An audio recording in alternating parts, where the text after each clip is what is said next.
Hello, family. It's Pastor George, your pastor of stewardship, finance, and community engagement. Today, I'm clapping my hands already because you're going to be debt-free. We're going to show you how to get out of student loan debt. Got my co-pilot, Crystal Mozell. We're going to show you how to do it and how to build generational wealth. Don't go anywhere. We'll be right back.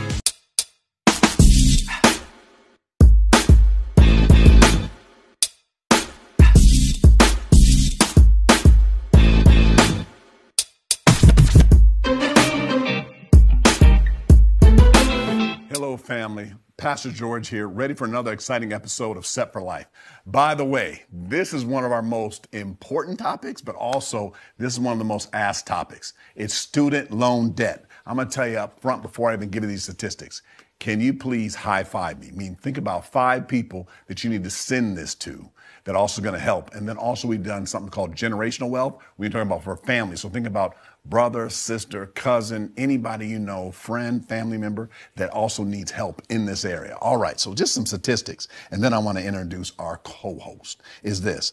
There's over $1.6 trillion in student loan debt. I didn't say thousands. I didn't say millions. I didn't even say 999 billion. 1.6 trillion. There are over 43.4 million borrowers that are in debt.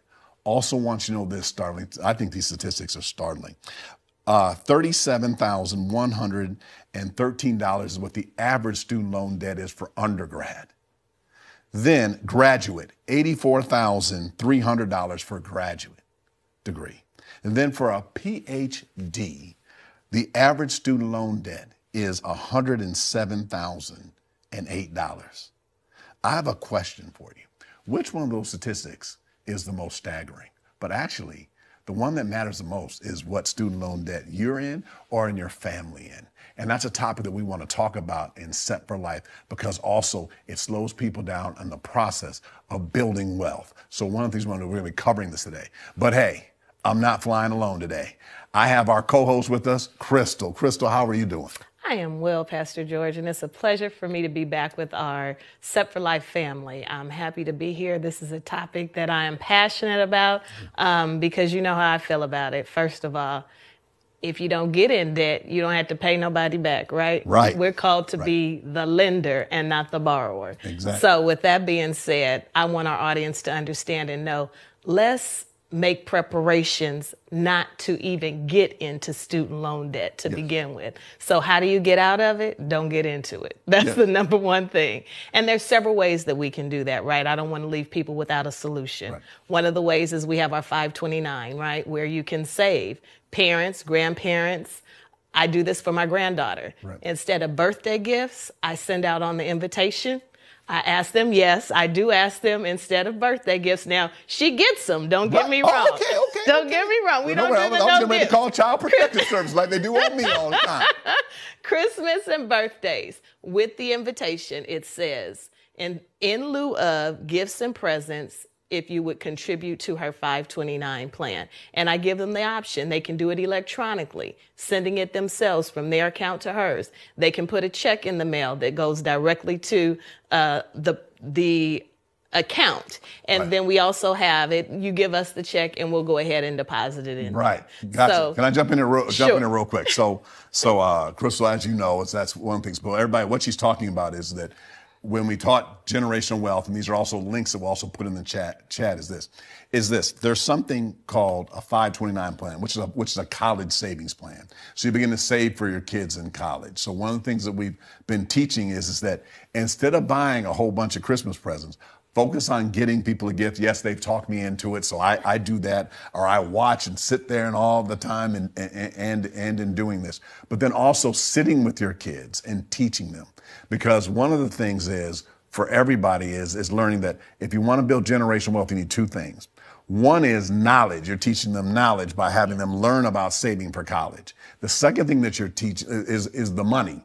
Is that you're being intentional about how you're spending money in those areas. And then once you start the accounts, they can really grow. Exactly. It's funny, we were talking a little bit earlier, and I was talking to my children at this age, the 10-year-olds where their teeth are coming out. And then there's a tooth fairy where they come out and they say, hey, we're going to give people a certain amount of money. And I'm saying, well, hey, look, if we're giving people $5 or $10, also give them whichever amount of money you give them, but then also say, hey, what stock do you want to buy? And then now not giving out stock recommendations, but I was sitting with my son the other day and he said he couldn't decide between Amazon, he's talking about stocks, but Amazon, Apple, or he was talking about, or Roblox. These are all things or products that they use, and doing it. So that's a great way of starting. So putting money towards that in that area. Most definitely. So that's what we ask the people who come to give to that. Right. Now, granted, and they have the option. When they get there, we do the money tree. You can put it on the money tree or in the money box. It's one or the other. Right. But it is a way for not only them to understand and see, but for my granddaughter Liberty to understand that this is something that we're preparing for. So it's an expectation that I have of you, right, that you are going to go to post-secondary school, right, in some way, shape, form, or fashion. And the caveat is I also want to say is that the 529 isn't just for college. It can be for trade school and some other things that the 529, they've expanded the use for it. So that's a right, wonderful thing that is there. So first and foremost, I want our audience to understand that let's not get into debt. And how do you not get into debt? Creating a plan and a budget. You're already a college student. You already have gotten your FAFSA completed, and it says that you have a shortfall of $5,000 per semester, right? You think the only option you have is a loan. The only option is not a loan. You can work, and we talk about this all the time, create a budget, right? Have a debt job. Right. That it won't be debt if you're working and paying for it as you go. And then also look at getting a job. This is something that also in college that I looked at. I had a job on campus, work study, that was like I worked in the library. You know what I mean? Like I work in training. So make sure you're open to all the options or a job that will actually help you. Because that's how I actually got to meet a lot of the professors and different things. Or I used to set up audiovisual, me sitting in the class. You know what I mean? Like, so always look at what job we're going to do that's also going to further your career, what you're doing. Definitely. Right. And work study can do that for you. Yes. Those options are there. So that's the very first thing that I want to talk about. But getting into the nuts and bolts of student loan. You guys, we've all heard about the Biden plan. I just want to bring it up. I want everyone to know that the Biden plan is not a plan at this time, right? That we're discussing this right now. So we can't count on that. Right now, up until May 1st of 2022, if you have student loans, your interest has been ceased. There's no interest being accrued on student loans up until May 1st. This is part of the CARES Act. Right. The other thing is that payments are not due on student loans right now because of the CARES Act, and collections are not being taken. So May 1st is the deadline that all this is going to stop. So you need to have a plan of action if you actually have a student loan at this point in time. Right. But also those aren't solutions. Those are just not paying interest. That's it. So I think a lot of times when people go out there and say, I'm waiting on this to happen, or I'm waiting on that to happen. The challenge with all these programs are, if we're waiting for them to happen, is if they don't happen, then we still have the debt. And exactly. We're still doing it. It's not going nowhere. That's the whole thing. So what do we always talk about? Having a plan. Not going nowhere. That's the whole thing. So what do we always talk about? Having a plan. Right. You always have to have a plan. Right now, you got an extended time to have a plan. Right. Up until May 1st. But you need to make sure that you're creating that plan. There's several different plans for repayment of loans. Right. One of the biggest ones is student loan forgiveness. That's what we're here to talk about. So that's why I'm talking about forgiveness. Before we go on this, I also want everybody to know. So we started doing student loan seminars. We used to do them in our How To Tuesdays, and we did them, and we've been teaching. And Crystal's actually been doing this for years. So this is the mechanics of it, and I want you to talk about like how we intake, how like you kind of look at someone's situation, and then we're going to give you some information that you can kind of let us know. But we want to make sure we're giving you the general information so that you can kind of start going down the right path for some of the forgiveness plans. And then I like to come back with just I'm going to come back with just how you pay off student loan debt and all debt. Any debt. There you go. There you go. So first of all, you need to go to studentaid.gov. Studentaid.gov. Create an account if you don't have one. Studentaid.gov is going to tell you any direct loans or federal loans that you have with the student aid that you've been approved for. This does not always include private loans. Sometimes students take out private loans. Those might not be included. But if you are on default or haven't paid them, you can best believe you got a letter from them, so you know that you have them without question. But that's the very first thing you want to do. See what you have. there is going to give you a plethora of information, how much your payments are or what they're going to be if you haven't paid on them, when they're due, if they're in default. Everything you want to know will be there on that web page under your account, under your social, and you'll have a student ID number that goes with it. But what ends up happening is that will tell you then what your next steps will be. Everybody wants to know, well, my situation is this. We get this all the time. And they just say it out loud and blurt out to everybody. I got $250,000 in loans. I don't know what to do. I'm drowning in debt. Well, that's too much information. And we need to look at each person individually. We can't give you a blanketed answer as to what's good for everybody. But it's good to get a good start of what's going on so we know the picture is, because a lot of people just that I'm seeing that are coming up to me and asking, or they're sending me emails, they actually just don't know what the debt is, and they're just trying to avoid it, and then just keep it furlough, and then go take another. You know, if you're taking that Spanish class somewhere at a school you don't even know, just so you don't have to pay. Is the challenge with that is that people are coming to me and they're saying they're just tired of it, and then they want to get it fixed. Like, in other words, like after people graduate from school, we're seeing a lot more people live with their parents. Mm-hmm. And that's why we go back to family financial planning. Like, we're like, hey, let's figure out how, when you can do that, how to pay. Because a lot of people are just saying there's something called net worth, have what's called a negative net worth, because they're saying, oh, what is your net worth? Oh, I'm negative $100,000 because I don't have anything.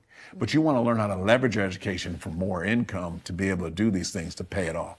But I'm sorry, go ahead. So most definitely. And so getting into student loan forgiveness, that is an option that some people have based on what career choice you make after you receive your degree, or after you or once you get your student loan, right? They can forgive a specific amount or a certain amount of your loan based on what employment options you take. Teachers have that option. We call it the heroes, right? We have our teachers, our police officers, our firefighters. Those individuals have options where their student loans can be forgiven. That's part of the student loan forgiveness program. If you are not in that area of career choice, then there's other things that you can do. You have AmeriCorps, which will give you a certain amount of money every year for participating in their programs. You can work during the summer there. Actually, there's a program where the grandparents can work and volunteer, and their work will go toward your student loan debt. What? Okay. Make sure you got you. That's okay. Make sure we put that in there. And also, school teachers have to work at a certain school. Oh, yes. Within school. So we want to find out, because they're in certain zones and they call up and they do it, and then there's certain ones that move around. Exactly. So we want to make sure that we're looking at that. Most definitely. And that's why we can't say we can tailor this to just one individual in one way, right? We have to know the full situation in order to tell you. Now, all this information is online. It's not information that is just privy to us. Right. This is information you can find out. The one thing that I do not suggest that people fall into is you have these companies that call you and tell you that are scam and spams, right? That call folks and tell them, oh, we'll get your student loan forgiveness. We'll get it for you. We'll collect this XYZ dollar fee. Really? Okay, you know that. Okay. It's a scam for everything, Pastor George. Anything people think they can make some money off of people, they will do it. I get calls, and I'm sure you probably just don't answer them, but they call you all the time asking you your student loans are coming up. What can we do? We can help you get them paid. Right. Press number 5 to get connected to an operator. You know I'm joking, because I say that because I want to be serious here. I get really irritated at that, because a lot of times, a lot of these scams are perpetrated against people that you said heroes. School teachers telling them to do this or refinance or do something when it was with someone where it can be forgiven right where it's at. And people are making the wrong decision. I'm going to say these are all number ones irritating to me, but also firefighters. But then the ones that make me, 60 Minutes did an article on this, and it made me so mad I couldn't watch it anymore. And doing it was is when we see this happen to people in the military where they can't even call and get help because they're overseas fighting and then coming back and trying to do this. So that's why we want to make sure we're giving out the information to be able to help you. But yeah, but the military, the fire department, or just anybody, I want to make sure that they're utilizing all the resources and in doing that. Most definitely. So you guys don't, if they ask you to pay for something, don't do it. Because you can do it for free. Right. The thing is, you're already in debt. Why create some more debt, or you use money that can be going towards your debt to pay somebody else to do it? Right. And our adage, our adage is that you guys, by the way, you can't finance your way out of debt. You can't borrow your way out of debt. So moving the debt around doesn't help. Not paying the debt doesn't. We want forgiveness, but then I want to go through how we pay it off too. And one last thing about scams is this: we also ran a video. We also make sure you guys will give our website at the bottom. We met with the executive director of the Securities and Exchange Commission and did a full interview with Ms. Lane, and you can see those. And she also, I brought that up, I believe, as well. Yes, definitely. So that's one of the biggest benefits is the loan forgiveness program for those individuals who can apply for it, that is applicable to. But there are about 7 different repayment plans that will take us all day to discuss. But I'll hit the top ones that people can utilize. So if you find yourself not making enough money to pay your debt, and it's cumbersome and difficult, you have the income based repayment plan. It's based upon your income. So as you earn more, you pay more. So each year there's a requalification that you have to go through in order to get the income based repayment, or graduated payment plan. And they kind of work the same, the income based and the graduated plan. You have your standard.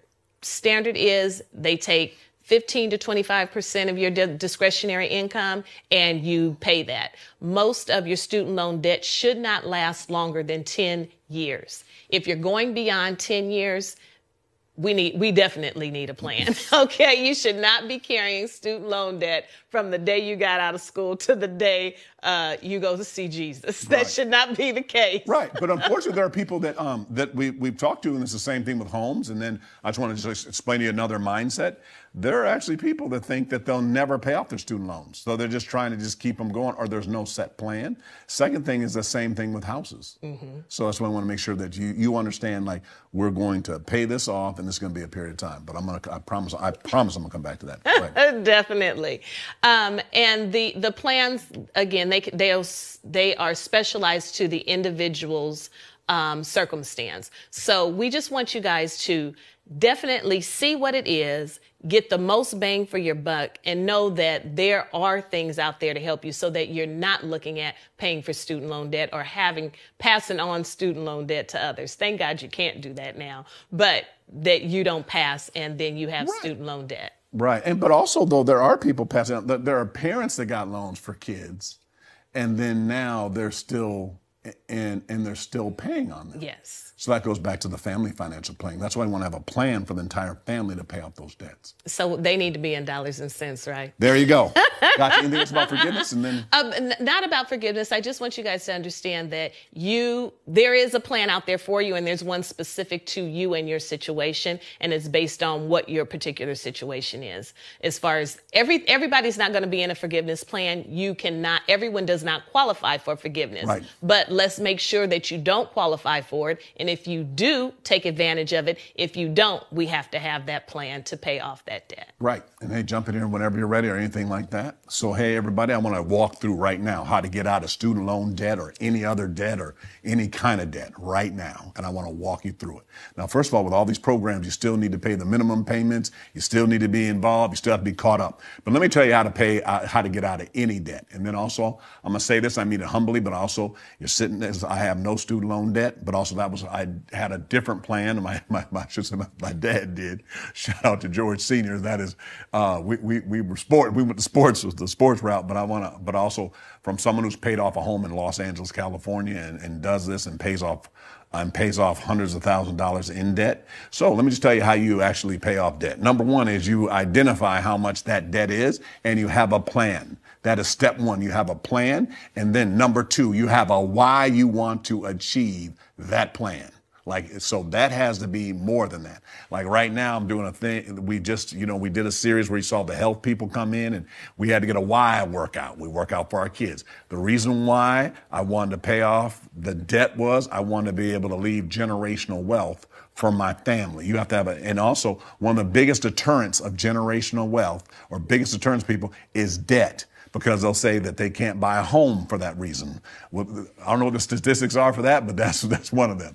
Also, you can't open up a business because you're saddled with that debt. And then guess what? I went and talked to them. I'm putting them on the spot, the young adults. And when I went to talk to them, they were saying, they were going to say, hey, are you going to date her? Oh, I can't. She has too much student loan debt. I'm not going to call out any names or anything like that. But those are one of the reasons why people are doing that. And it's held back. So number one, we want to have a specific plan. Okay? Then the next, we want to pay more than we owe.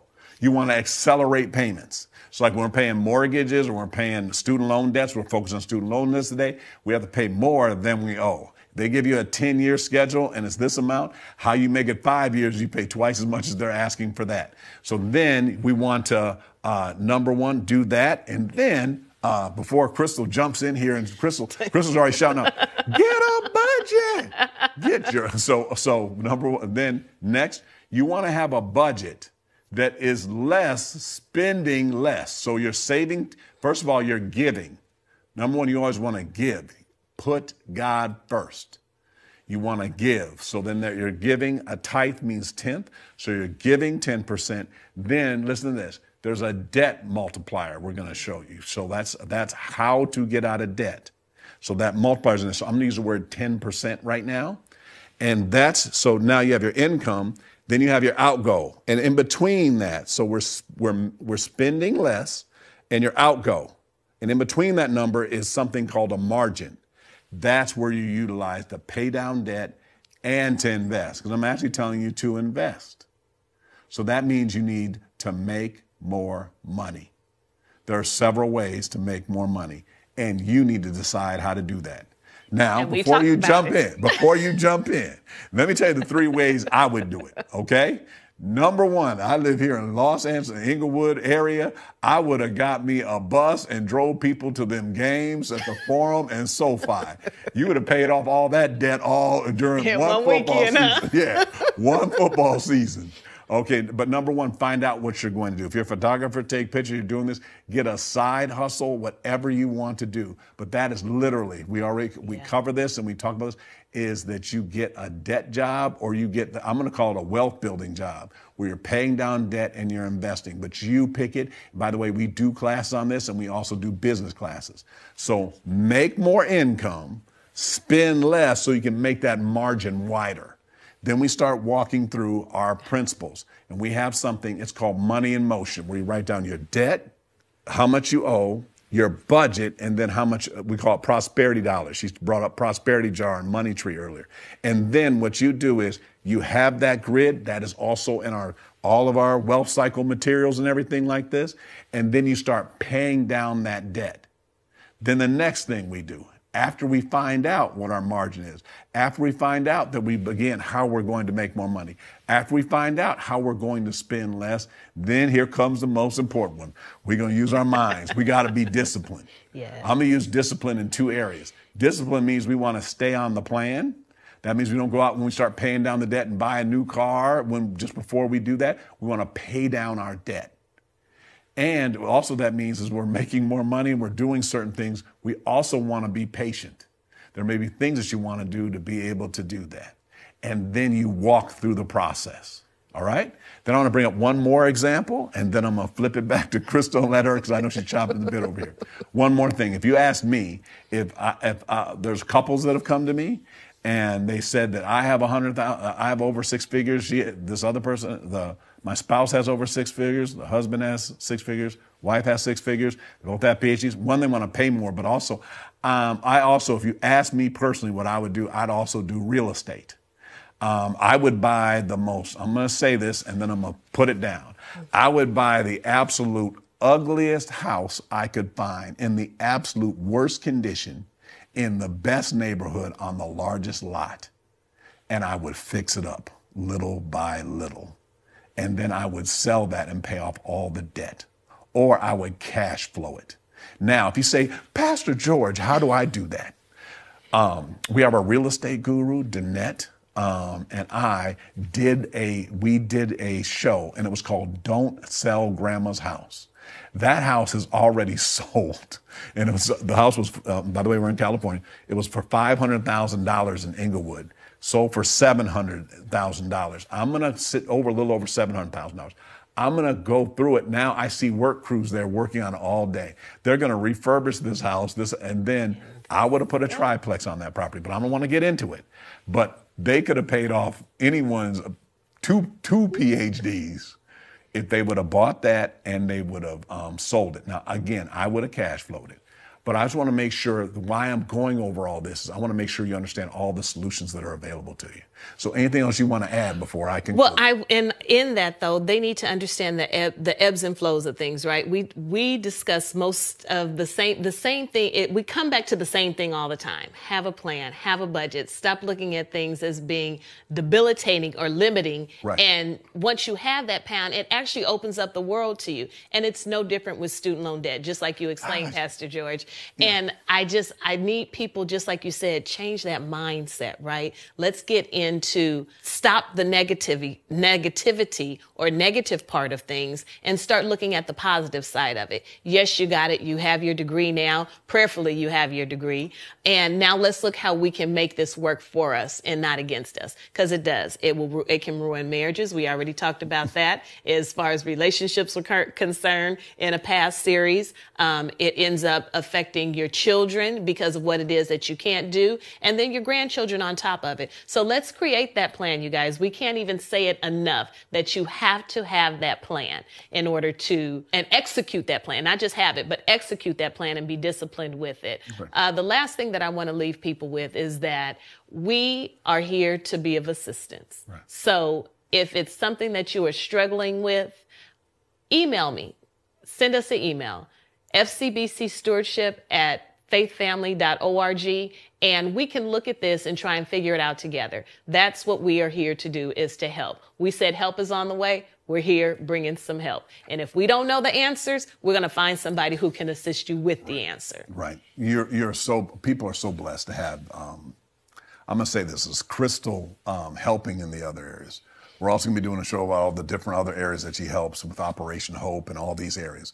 But I just want to make sure people utilize this opportunity is that we do something that's hands-on with you. So one of the things that really helps is that dollars and cents. Definitely. And dollars and cents, we teach a class that teaches people about how they manage their finances, so we look at them. And I think that that's very helpful. Most definitely. Of what you do. So in conclusion, what I wanted to say is that when you I want you to really look at your student loan debt, and I want you to look at it a little bit bigger. Look at it in your family in the area of generational wealth. So whether you're a parent that has children that have student loan debt, whether you have the student loan debt and you have your family, look at how your family can do this together. So first of all, say, well, how can our family get involved? Like, hey, do I need to move in with somebody that then I can save the money for us to be able to buy another property that can help my parents be able to retire quicker? Or can I do this? But let's look at how I can raise our income, reduce our expenses so that we can pay the student loan debt. But hold on, you guys, I know you guys think we're still on student loan, but hopefully you heard some things that you haven't heard before, like, hey, invest. Like, well, how do I invest? We have to move those margins to be able to do that, because that's how you do it. Because like what we said earlier, let's say you go back to that real estate property, or go back to you owning investments, or however you're going to do it. And then at the end, you pay off the debt, because that can't be your only goal. Did you guys see that? It's okay. You can shout me out in the chat. You can see how I snuck that in there. Because see, if you pay off all your debt, then you're at zero. We don't want you to be at zero. We want to show you how to do that. So I walk through all the elements of how you do that, but make sure you incorporate all of them, and especially in the area of giving. Because one of the things is that a lot of times people say, well, I'm going to give after I do this. But I'm saying, I want you to be able to experience God's blessing as you're walking through this. So that's actually how you do it. And then again, we're here to walk through this with you. So that's how you get out of student loan debt. But I want you to think about this a little better. How to get out of debt in general. So as you know, we teach classes. I got to do it one time. They're called Do Good. So can you just say this verbally to yourself? Do good. And good stands for get out of debt. I also do affirmations when you come live. So I'm going to do a couple with you. I want you to say this. I'm good with money. I'm good at investing. Watch this. I'm completely debt-free. You understand? I had to learn how to say that before it happened. Because what happens is you have to start developing that mindset. Money intelligence need discipline, and we walk you through it. And that's how you do it. Pray that you enjoyed our show, that you learned something, that you apply it in your lives, and then I'm going to ask you to give me a high five. Think of 5 people you need to share this with. And by the way, we have a lot of resources. You can always go to georgebthompson.com. I have them all. And then also it's back in action. People always used to tell me this time, I can't find George. I can't find George. Go to a website, ican'tfindgeorge.com. In your browser, and it'll come up my Linktree and give you all the resources from investing to real estate to the shows, everything. ican'tfindgeorge.com, or you can always join us here at faithfulcentral.com. All right. Again, I'm your pastor of stewardship, finance, and community engagement, co-host Crystal Mozell. Look forward to seeing you on our next episode. God bless you.